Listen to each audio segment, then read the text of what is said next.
Mitos menjadi bagian dari kehidupan masyarakat kita. Orang percaya dengan mitos meskipun sulit dijelaskan dengan nalar. Saat orang tua kita melarang kita untuk keluar rumah pada waktu maghrib, mungkin kita menuruti saja. Meskipun kebanyakan kita tidak pernah tahu alasan sesungguhnya. Orang tua mungkin juga sering melarang kita mandi di waktu maghrib, tidur di waktu maghrib, atau berjemur baju atau bersiul di waktu maghrib. Semuanya selalu dikaitkan dengan munculnya makhluk-makhluk gaib. Padahal, bisa jadi sederet larangan itu punya dampak logika yang sebelum disampaikan. Mitos yang berkembang di masyarakat tak jelas dari mana asal sumbernya. Namun yang berkaitan dengan misteri di waktu maghrib sejatinya bersumber dari hadis Nabi yang diriwayatkan dari Jabir. Rasulullah SAW bersabda, "Ketika malam turun, dekatkanlah anak-anak kalian kepadamu. Karena waktu itu syaitan berkeliaran, sejam kemudian kalian dapat melepaskan mereka. Dan tutuplah pintu-pintu rumahmu dan sebutkan nama Allah, padamkanlah lampu dan sebutlah nama Allah. Tutuplah minumanmu dan sebutlah nama Allah. Tutuplah juga bejanamu dan sebutkan nama Allah, sekalipun hanya dengan meletakkan sesuatu di atasnya." Hadis riwayat Bukhari. Bagi orang yang beriman, ketundukan kepada Allah dan Rasul-Nya tanpa syarat. Hadis ini tentu tidak hanya berlaku bagi anak-anak juga maupun dewasa. Ketika waktu maghrib tiba, sejenak kita menghentikan aktivitas dan bergegas ke masjid untuk menunaikan salat maghrib berjamaah. Waktu salat maghrib begitu pendek, maka lebih baik menunda aktivitas lain. Dahulukan salat maghrib, penuhi jiwa dengan rasa syukur bertawakal kepada Sang Pencipta. Senja adalah waktu peralihan antara siang dan malam. Allah telah membuat aturan bagi hambanya. Waktu siang digunakan untuk bekerja dan mencari rezeki, waktu malam adalah waktu istirahat dan tidur. Ada beberapa syariat yang dianjurkan di waktu maghrib. Maghrib menjadi permulaan waktu malam dalam Al-Quran. Kata maghrib ini disebutkan berkaitan dengan tempat yang artinya barat, kebalikan dari kata masyik yang artinya timur. Kata maghrib berasal dari bahasa Arab yaitu geraba ya gerubu yang artinya pergi menjauh, terbenam, asing atau beracun. Kata-kata al-masyriq dan al-maghrib secara geografis lebih banyak diartikan dengan tempat. Masyriq adalah timur atau tempat terbitnya matahari dan maghrib adalah barat atau diartikan pula dengan tenggelamnya matahari. Rasulullah SAW dalam sabdanya mengkaitkan maghrib atau waktu senja dengan kemunculan setan. Menurut Ibnu Qayyim al-Jauzi radhiyallahu an, senja merupakan waktu yang paling disukai setan. Pergerakan setan pada malam hari lebih hebat daripada siang hari. Sebab kegelapan malam memberikan kekuatan kepada mereka. Pada waktu senja, Rasulullah SAW melarang anak-anak kita untuk keluar rumah.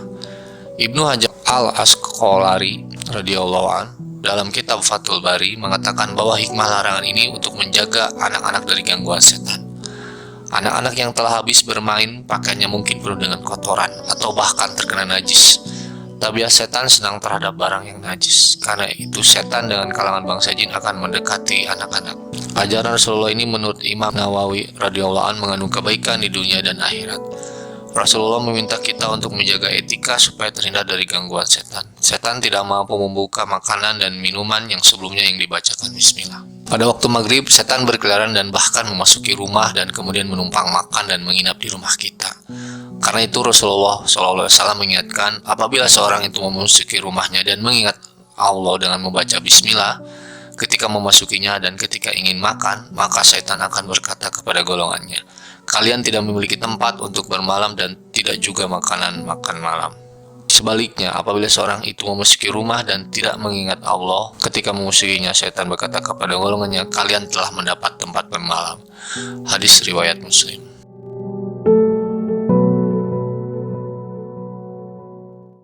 Dalam hadis lain, Rasulullah SAW juga menjelaskan secara umum walau tidak berkaitan khusus dengan waktu maghrib.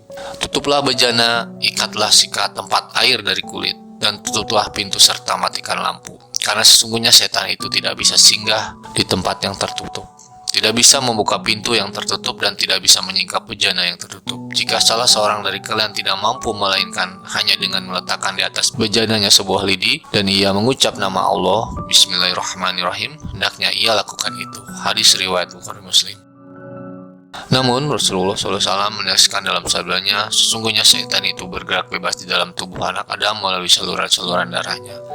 Hadis riwayat Bukhari Muslim. Karena itu, tidak ada perisai bagi orang yang beriman selain mengikuti petunjuk Nabi untuk membaca bismillah ketika memulai sesuatu perbuatan.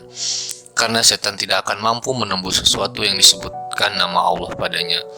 Ketika kita membuka dan mengenakan pakaian, bacalah bismillah. Karena Rasulullah telah menjelaskan bahwa tabir antara mata jin dan aurat-aurat Bani Adam. Jika salah seorang di antara kamu masuk kamar mandi, hendaklah ia mengucapkan bismillah. Orang yang membaca doa, maka setan akan terhalang untuk melihat aurat kita. Banyak kejadian manusia dirasuki karena dicintainya, dan ketika diruqyah bangsa jin mengaku sering melihat auratnya ketika di kamar mandi. Ketika maghrib tiba, yang merupakan awalnya malam, maka berlindunglah kepada Allah dan di kejahatan malam yang biasa dimanfaatkan oleh tukang sihir untuk mengirim santet. Pada waktu senja itu, setan bergerak dalam kecepatan yang tidak kita ketahui, berkeliaran di bumi untuk mencari tempat berlindung. Mungkin mereka akan memangsa anak kecil, bukan memakannya, tetapi mengganggunya hingga ia rewel sepanjang malam, atau memasuki orang yang telah dilanda galau dan sedih berkepanjangan.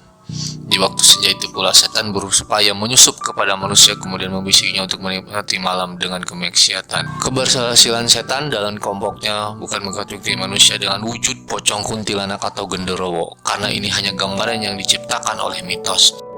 Karena sejatinya puncak prestasi setan ketika berbuat syirik dan bermaksiat. Ketika logika umat manusia demikian permisif dengan maksiat, ketika hati dan rasa kemanusiaan sudah menjadi kebal dengan namanya maksiat, maka satu langkah lagi manusia menjadi sahabat terbaik setan, dan mereka akan menemani di neraka.